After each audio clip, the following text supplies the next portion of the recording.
My name is Sophia Greskin, and I direct the Institute for Global Health and the Program on Global Health and Human Rights at the University of Southern California. In 2017, we conducted a research symposium with the name In Transition: Gender Identity, Law, and Global Health.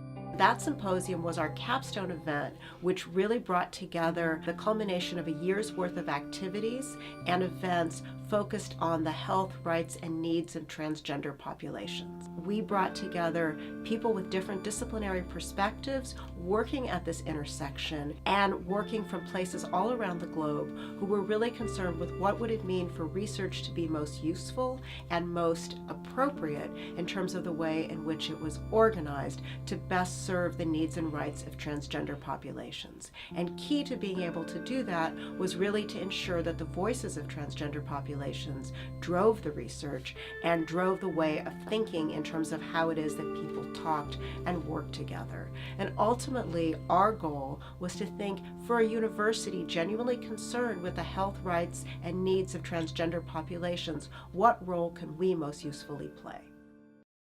Welcome, everybody, to this capstone research symposium of the Law and Global Health Collaboration. My name is Sophia Greskin, and along with Charlie Kaplan, who's sitting there, and other members of the steering committee for the Law and Global Health Collaboration, it's a great pleasure to welcome you here. We have been meeting monthly over the past year with speakers from very different disciplinary perspectives who have been shedding light on the legal and health issues that impact transgender populations across the globe. We don't see anyone coming to the table as the expert.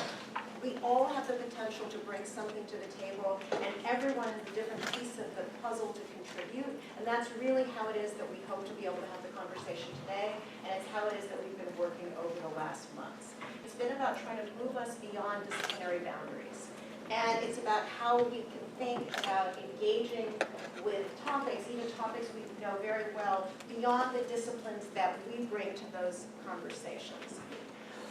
And one of the questions that led to today was, what can we as a university, and a university community, concerned with the health and rights of transgender people, what role can we usefully play? How can we usefully, from within the context of the university, do something? Our first speaker is Diana Feliz Oliva, and her talk is going to focus on denial and discrimination of care, addressing the unmet needs for transgender health. And will you join me in welcoming Diana? As a trans woman of color, when I think of research, I think of oppression. I think of exploitation. And I'm thinking always that how these researchers in these academia institutions are going to tokenize me once again, okay? And so I'm going to be talking about what research means to the transgender community, okay? Also, what researchers get published, and unfortunately, transgender communities continue to perish, okay? And then also, research tends to use the cis heteronormative perspective and really not includes trans identities or our lived and experiences or our narratives. And then also the lack of data representation of trans identities in many national studies. I mean, for example, even in the US Census study, gender identity is not included. In the city of Los Angeles job application personnel forms, there is no gender identity discrimination. We can't even tell from the city of Los Angeles how many trans people are employed through the city of Los Angeles. And so if we're not counted, we're invisible. And there's many systematic barriers in place nationally that continues to oppress us and make us invisible and really eradicate us as human beings. My approach is intersectionality, okay? Intersectionality is a tool for analysis, advocacy, and policy development, and also research that addresses multiple discriminations, okay? People are more than just trans identities. You know, we live in impoverished communities, we lack housing, we are immigrants, we are monolingual Spanish speaking, we are formerly incarcerated, we are HIV positive, we are substance users, we are professionals, we are moms, we have so many multiple and overlapping identities that researchers and policy developers need to consider. What happens when you don't work from an intersectional approach? It justifies the exclusion of those who have been left behind by the global economy, and it aggravates poverty, inequality, and human rights violations. And it continues to layer on gender identity and expression. Oppression can even get more severe if you add these identities that are vulnerable and marginalized. Think of how you view this work personally.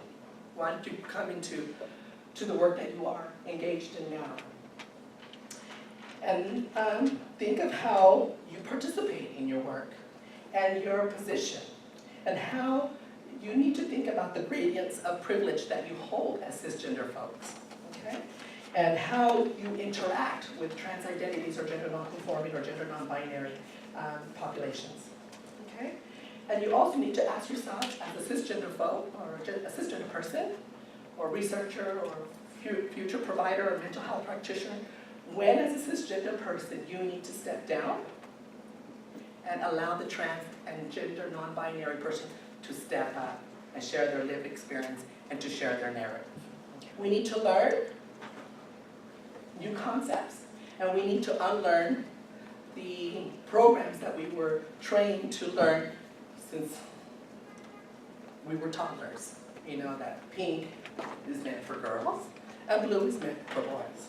Okay, and I'm very grateful that Sophia and the UNC was able to create these symposiums and these conversations. These conversations sometimes can be uncomfortable, but we need to get comfortable, educate those around you. If you have colleagues or fellow folks who are struggling with the concepts of transgender or gender non-binary ideas and concepts, be the one to create these educational moments and help.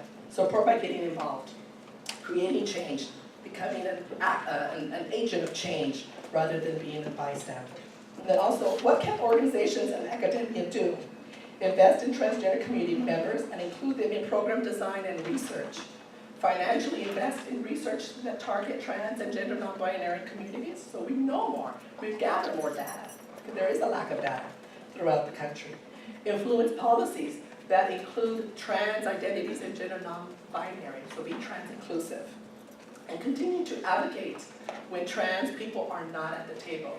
When you are designing research and developing programs and designs, if there's not a trans person there and you're creating research components and programs for trans people, you need to ask yourself, why isn't there a trans person at this table? And you really need to solicit the community involvement of trans people so they can lead the research, they can lead the program design and the implementation. Okay, and that's all I have. Thank you. Our next speaker is Seth Brawl, and he's going to be speaking to us on moving past gender binaries when assessing HIV risks and vulnerabilities across sub-Saharan Africa. So I'll start by the sort of like three components of the talk in terms of challenging sort of the assumptions about the epidemiology of HIV sort of broadly and the process that we've been using over that time. And then some of our work, and really led by Tonya Petit, but I'll be speaking to it today, really differentiating the risks among trans women from cis men who sex with men across sub-Saharan Africa in terms of HIV risks and burden of stigma, and also mental health, and then some quick thoughts on moving forward. So the traditional view of the sort of the HIV epidemic, and we focus mostly on sort of the Eastern Hemisphere, is that there's about 1.5 million people living with HIV in former Soviet Union and Eastern Europe, and people will often talk about drug use, right? So these are drugs that are coming up from Afghanistan through Central Asia, and that there's sort of an epidemic of drug use associated with that. And in South and Southeast Asia, you have nearly 8 million people living with HIV, and there they'll talk about epidemics that are more complex, right? So there you have some heterosexual transmission, some drug use from drugs that come from Burma in or also from Afghanistan down, some infections related to gay men, and also you'll hear about the needs of trans women.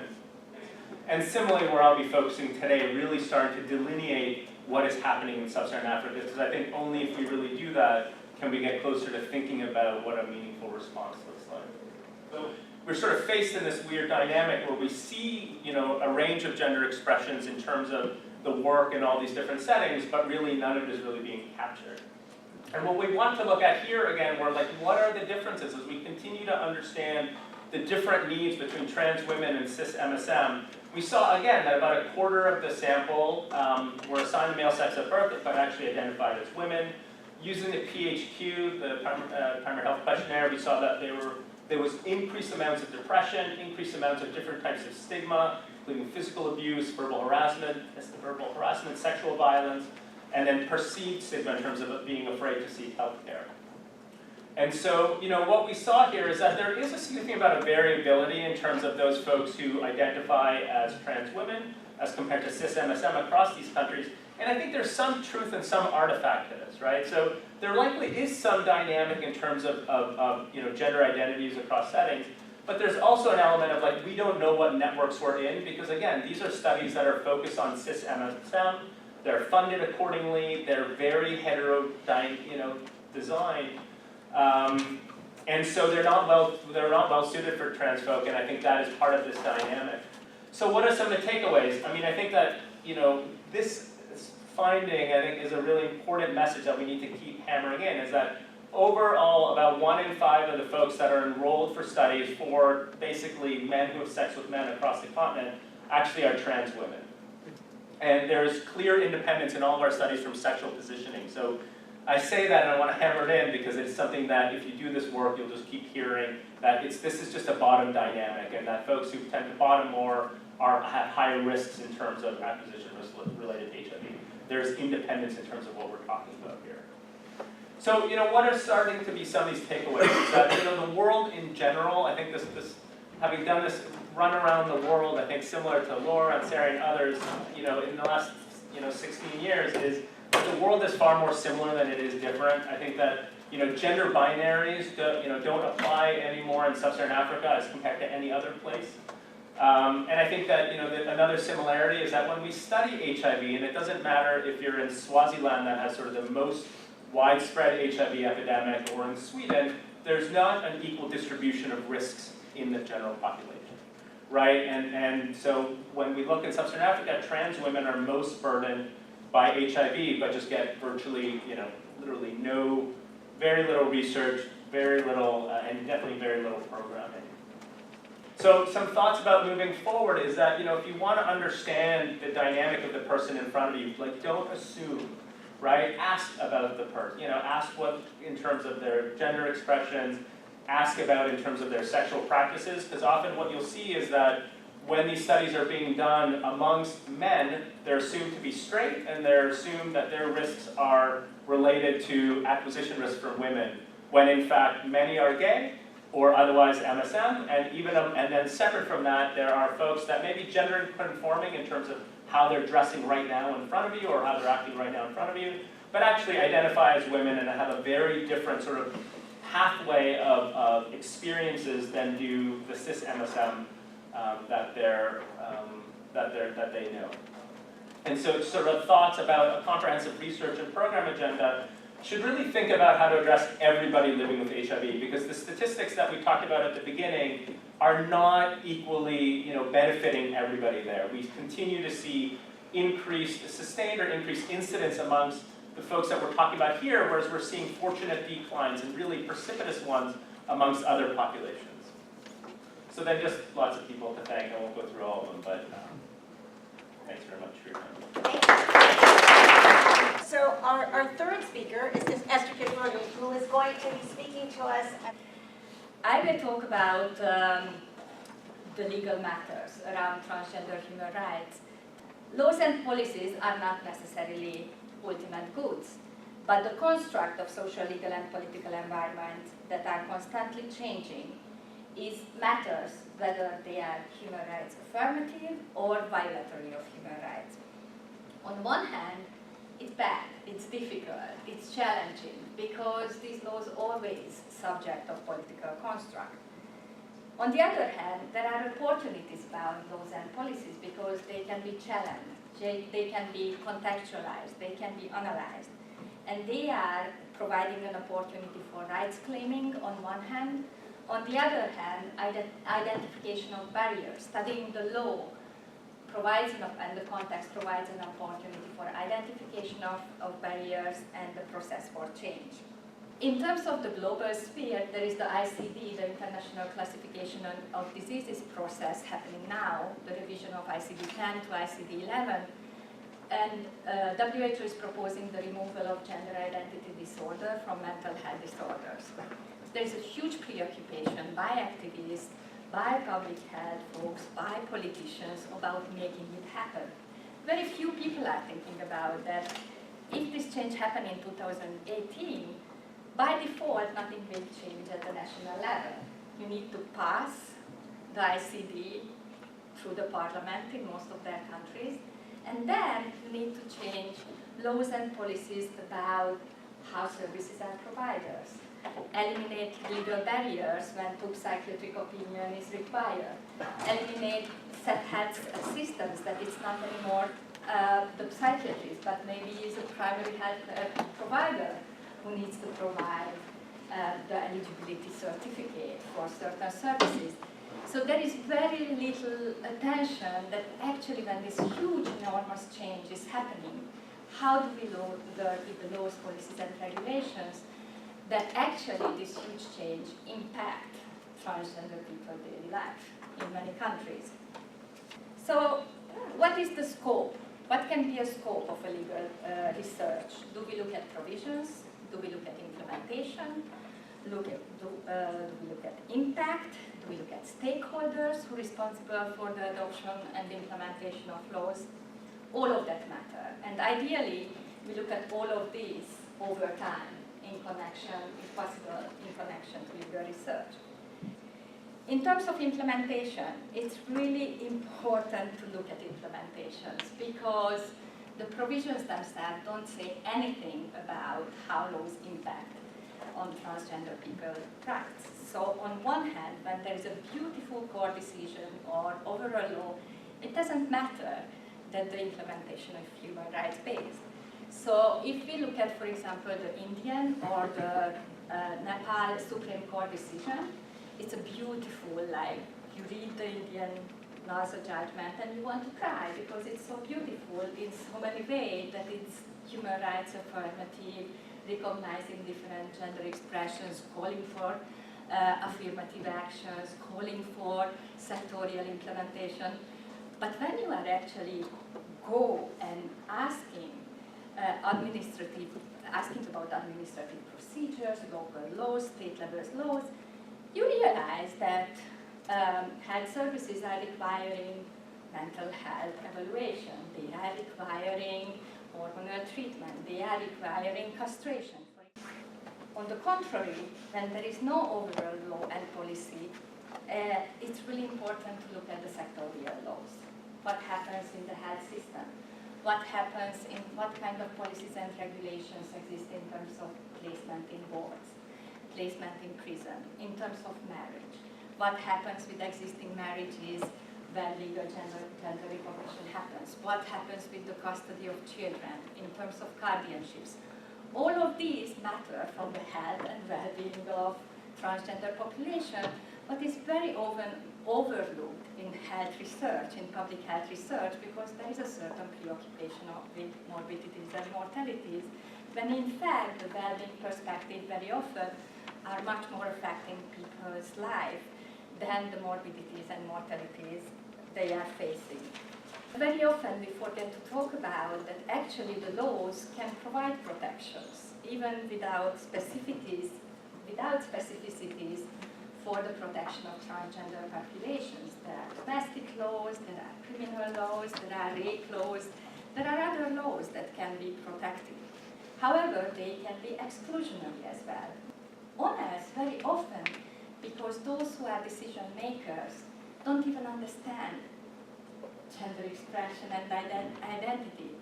They don't understand the anatomy and gender expression and what does it mean that a transgender man or a transgender woman is being raped. So much education is needed about gender expression and identity. And the last point is about inclusiveness. We really need to look at laws and policies, whether and how they are inclusive of all gender expressions and identities, without creating privileges or excluding certain people. One more challenge that I would like to recognize in terms of human rights-based legal research, that we still miss the human rights-based at the global level. So we are still working on developing international human rights standards that can be a benchmark for national legal standards. We still don't have solid international human rights standards. So just in terms of concluding, I think we need more spaces like this that is interdisciplinary. We need more inclusion of transgender communities in terms of designing and identifying the opportunities for transgender research.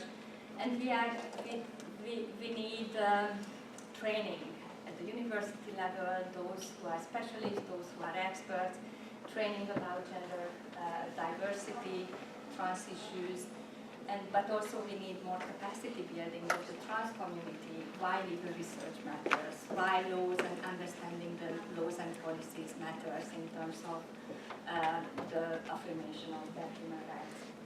Thank you very much. So our final speaker for this panel is Sari Reiser. His talk is about transgender public health, a participatory population perspective. That's a lot of P's. It's a lot of P's. I Okay. did that intentionally. Yes. Okay. So a participatory population perspective. So I've trained as a social and psychiatric epidemiologist. So fancy word for saying basically that I'm looking to understand the distribution of health and wellness in the population, but really focused on social factors. And the psychiatric piece is really looking at depathology and gender. So that talk that we just heard was especially poignant.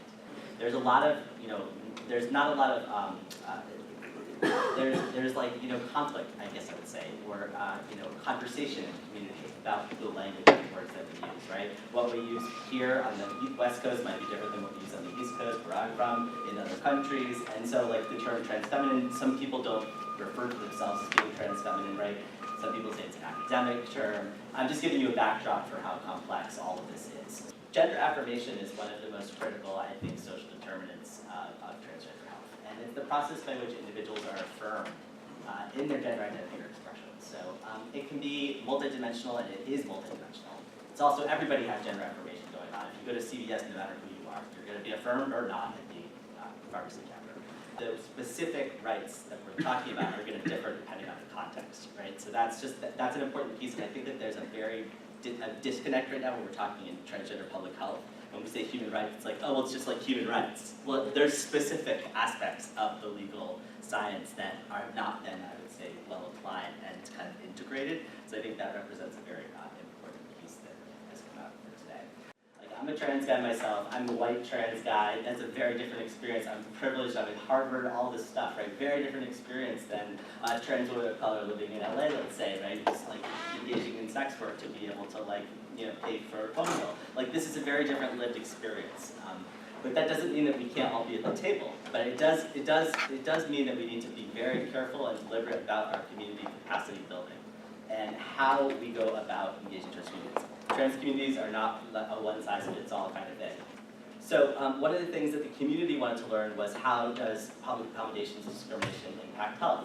Well, public accommodations discrimination, when we started talking to people didn't really know what it was. People didn't know what a public accommodation was. I will totally be honest with you, I didn't really know what it was. I just sort of flew it around, right? So it's discrimination of things that are happening anywhere open to the public, pretty vague.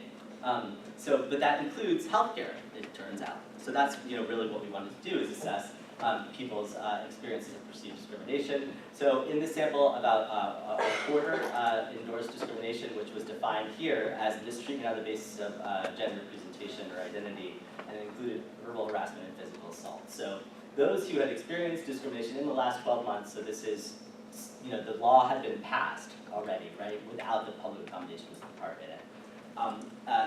Those who had experienced discrimination, had worse health, a higher level of mental health symptoms, a higher level of physical symptoms like a felt sense of anxiety and panic. Also asthma, which is a kind of stress responsive health indicator. GI, intestinal symptoms, also a potential stress responsive health indicator. And then here what I'm showing you, for example, are those who are postponing care. So postponing care that resulted in needing care, in emergency, or when sick, and then also preventive care. So past experience of discrimination, no surprise, are going to pattern current health-seeking and behaviors. And so that's where we get this anticipatory process, right? And when we ask people, like, well, what are some of the reasons that you think we're transgender, that you're experiencing this, there's actually a whole, this is a set of, it's adapted from David Williams' measure of everyday discrimination, but attributes, gender identity, how masculine or feminine you are, sexual orientation, sex, age, other weight, education, disability, and so on. You could add more here if you wanted to do some validation work. But the mean was 5, or 5 in this sample, right? So it's not that the trans people were endorsing a single thing. It wasn't just like, I'm a trans person, this is why I'm experiencing discrimination. Let's go. So PTSD symptoms are symptoms, first of all. On average, what we see is about 10% of trans people have a diagnosis in the few studies that there have been PTSD. So this is, in this screener that we used, 44 met probable. And then lastly, I wanted to point out here that social gender affirmation, that is to say, being socially affirmed, so that could be name or pronoun living in one's gender, was associated with increased PTSD symptoms, but medical gender affirmation was associated with decrease. So it's a kind of complicated story, right? So on the one hand, social transition or social affirmation is increasing this risk. On the other hand, the medicalization part of it is decreasing risk. And then there, it's a more complicated story than just one dimension of gender affirmation is what I'm trying to say. So when we talk about this, social, medical, legal, psychological, all are important for understanding the health and well-being of transgender people. So I think I'm going to leave you with that. And this is an infographic that was part of the Lancet series. And I'm hoping that we can continue to have a conversation about what does it actually look like when we engage in participatory work, and how participatory is participatory. Thank you. I'd like to hear just a little bit more about the participatory method, especially in terms of when you said there's aim 0 and how does that fit with what's your concept of participatory? Yeah, absolutely. So I mean, there's participatory from the perspective of bringing people together to talk about a certain issue. Of course, when you're writing a grant, for example, somebody has to write the grant. So in this case, you're trusting some white trans man to write the grant. So there's some idea that I have from wherever it came, okay? But I'm just saying, whoever that person is in that genesis of a group, I have a team of folks who are trans that I work with, and we kind of come together and do brainstorming. We do needs assessments like the ones that I showed you and other ideas for research. And then basically there's usually a configuration of a task force, a community task force. If there is, for example, an issue, let's say we're talking about clinical care, I'll do a task force of both trans people and providers, because that community that I'm talking about is actually the community of providers that are going to be serving trans people. So I want to go back to that point about allies, where that's part of it. So it's in terms of the survey method, what method are we going to use to answer this question? Oh, I want to individually randomize these people to intervention or control, and people in the community are going, no, you're not. That makes no sense. That's right? So these kinds of things, so there's a check and a balance for research. For program, right, I mean, there's probably a guaranteed outcome at the end, right? Some pot of money has been set aside for a program, you're engaging people, and a program is going to come. And I think, to Sarah's point earlier, there's a very different dynamic with research in terms of the types of grants that we write, which is that we write a grant and most likely it will not be funded. And the timelines in which it will not be funded can be pretty shocking to folks, right? So, I mean, I don't know how many folks have written an NIH grant in this room, right? But for example, the deadline is coming up. It's 3 cycles a year, right? So there's a May deadline, right? The grants will be reviewed in July. We'll get our scores after that. We'll find out if we were funded in September. And money, never mind what's going on right now, but money wouldn't flow until the following year. Best case scenario, and by the way, no grant is funded the first time you've submitted it. So you're really talking about having people engage in a process that may or may not result, and most likely will not, up to a year and a half later. So, I mean, I think that this idea about really building something functional, sustainable means ensuring that you have enough money to engage in a process, and that's what I'm saying, it's not just asking people to volunteer in developing a meaningful proposal, but actually ensuring this unfunded mandate for people to engage, and then really ensuring throughout that you communicate, these timelines to folks, because it's really hard for people to understand how extreme they are. Creating research modalities and methods that are less intimidating and daunting for a trans person of color who has a history of HIV, incarceration, substance abuse, And so having a grant process or a research process where less writing and it's more of a verbal presentation or a teleconference, where people can actually engage in person rather than on paper, because sometimes those methods are very discriminatory and very intimidating for trans-led organizations.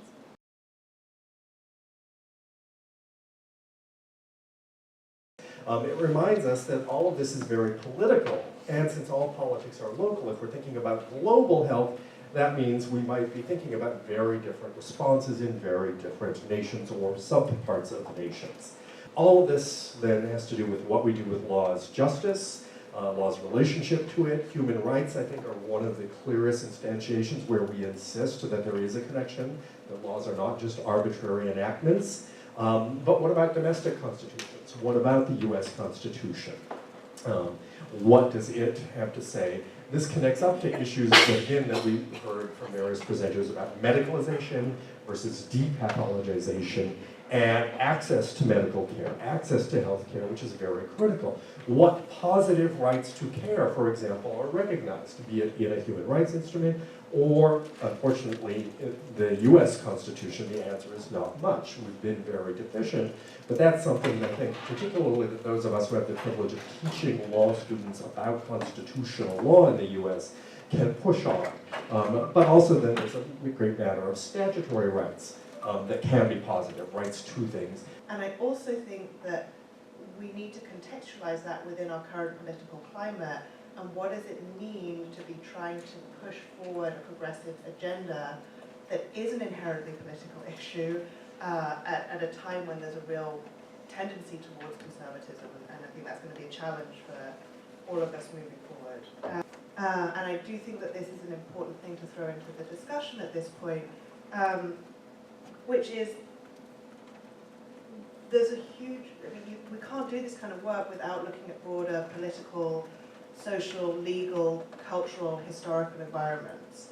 And that means that if you start, in terms of intervention studies, playing around with any one of those dimensions, how can you ultimately say that that's what's having an effect on health outcomes at the end of the day? It's super complicated, yeah? But that doesn't mean that we shouldn't be trying to do it. I think there's a real need to be linking these kinds of legal policy changes, health system changes, any of those interventions with health outcomes. And I think that mixed methods is going to be a useful way of exploring some of these issues.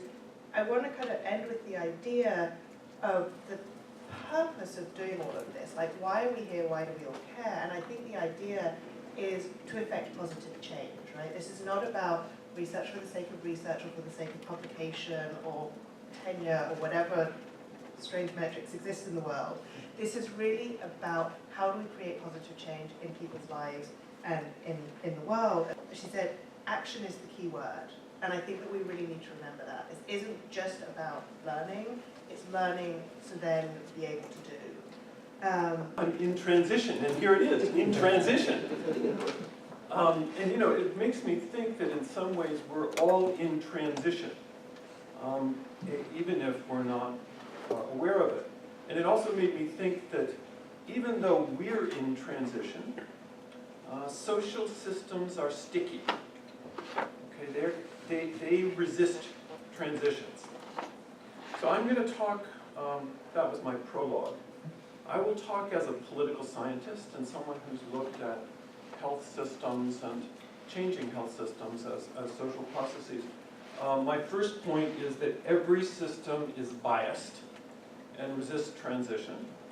The second point is that if you want to change the bias, it requires multiple policy changes. Most systems, if you want to change fundamental biases, it's not a single thing that's going to change it. It's going to require multiple strategies for policy. And the third is that if you want to change policies, you have to deal with politics. I'm wondering, from your experiences in your different disciplines, in your different fields, what happens when your desires, your individual assumptions about self, about what is needed, actually contradicts what someone says? Because I know there's a lot of like, we must listen, right? But we're people. And so sometimes when we listen, what they say might challenge what we think is the best in our own fields, that's what's best for me. And I know that, you know, you're constantly trying, but I wonder if people can actually talk about experiences in which this might have happened. Because I'm even thinking about like what you said. What I need to be really clear about is that I do not understand the lived experience and the cultural specificity of the people to whom I am talking. And that my interest as a researcher is learning about that and therefore having to be open and listening to that. Are multiple transitions going on at the same time. And it makes, you know, researchers both in that sense have more responsibility as well as more challenges. Because they're just taking a picture, no matter how hard they try, even if they do it longitudinally. They're still taking a picture at one point of time without knowing what's going to happen and how things are going to evolve. What does trauma look like when we are talking about like trans populations? What does trauma mean? What does it mean to not have trauma discussed? Especially like if you want to bring it to like back to the ICD, like should everything be under trauma instead? Or, anyway, bigger question, but you can take it where you want to. Recognize gender identity and gender expression as a matter of self-determination and dignity, how transgender experience can be categorized as a disease or disorder. So, but then the huge question and the preoccupation in the past 7 years were where to move it in order not to remove it. And there are some movements in the world, like Stop Pathologization campaign in Spain, who want it to be removed completely and saying that whatever transition-related services or other services may be needed should be accessed already existing codes. Some of the top WHO people immediately claim that put it under endocrinology because their understanding was that you need hormones, that's why the code should be under endocrinology. Then there is this, like, almost as a default came out that I cannot be so politically incorrect, but there was a proposal for a new chapter when, from sexuality perspective, and scientists with the trans community and public health persons came together that we understand that trans issues are not sexuality related issues, but if we create sexuality related conditions chapter, it's still it's a condition, it's not a disease, it's not stigmatizing trans experiences, it's opening up whether someone wants to receive services, if someone doesn't want to receive. What's happening today, that the sexual health chapter is in danger, hence the transition, hence the transition of the code is in danger, not because people disagree, but because of the current politics. They don't want to see any sexual on ICD. So big trauma is that where to put it. And then it came back. Why don't you put it back under stress and under different, and then you are psychopathologizing transgender experience, assuming that any transgender experience associated with trauma or the transition itself is a trauma. And the others wanted to put it under the child gynecological urinary system because eventually you want biological changes. So whether you move from what? So the whole cluelessness about transgender experience within the health system is just happening in real time. And these questions keep coming up and something so significant is happening. Why the discussion is a little bit beyond what would be needed at this certain point of time. You all have a ton of thinking related to this area. We've also heard each other for the whole afternoon. We've kind of been here this afternoon. If you were asked to kind of prioritize and to say, look, here's the one thing I really think we all kind of need to be thinking about and we all need to be getting around, what would that be? So I want to echo a point that Diana made earlier, that there is a devaluation of lived experience and that there's an emphasis placed on a research paradigm in which we have to be able to convert lived experience into something digestible, into something not just digestible, but usually quantifiable. We want to be able to say 79% of people experience discrimination, harassment, violence. But the problem is that whenever we talk about knowledge, it's like I walk into some of these things sometimes, and it's like by way of being in community with other trans people from vastly different backgrounds, trans people of color, other trans people who have also had history of sex work, those types of things that what I see on paper, it's like I know that. You know what I mean? Like trans people, we know that. A lot of us do know that. There are some who might not know every experience personally, of course, but that if you're in community with trans people, you know this stuff already. The problem is getting the powers that be, so to speak, or the institutions that have the power and the funding to recognize what we already know, be able to turn it into something they can use to continue the paradigm of research and funding.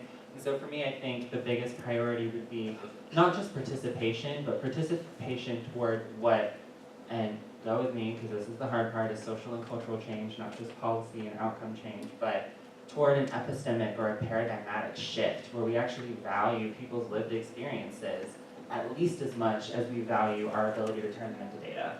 So my question or reflection was, when I was listening to these fascinating presentations,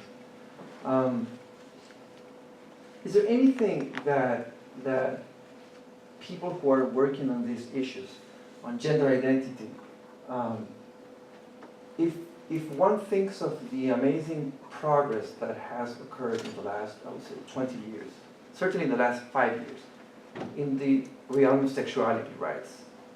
5 years ago there was no right to same-sex marriage in this country, and many other countries in the world. And suddenly it seems to be like a universal, global, obvious thing to do, right? It's a matter of equality and autonomy. How couldn't we recognize the same-sex couples to marry? Is there anything that those social processes and local engagements, are there any lessons to draw for the advancement of a better understanding, which is localized, on gender identity instead of sexuality? Are there any obstacles that were overcome by way of local engagement with politics, with politicians, with local groups, that could serve, I don't want to say like a model, but as experiences that people would say, well, this is what we did right, this is what we did wrong, this is how we could change language, how we understand this social processes. Be our allies. Build coalitions with us. Develop partnerships and networks. One of the things that really has worked with a lot of local policies that have been effective in change is grassroots organizing and mobilizing. But many institutions or entities do not invest in trans communities to increase their civic engagement and leadership development. And I think that is hugely and keenly important, is developing programming and research where trans people and gender non-binary people are actively civically engaged. There's a lack of representative in the politics realm because it's very cisgender heteronormative spaces, and we're not looking for captains and saviors. We're capable, we're able, we're powerful, we want to work. And we just want coalitions. Cisgender people have the power. You have the privilege. So how to leverage that power and privilege in order to change those power and imbalances in order to affect change for trans and gender nonconformity, and not only for trans, but for all the vulnerable populations that we see in this country.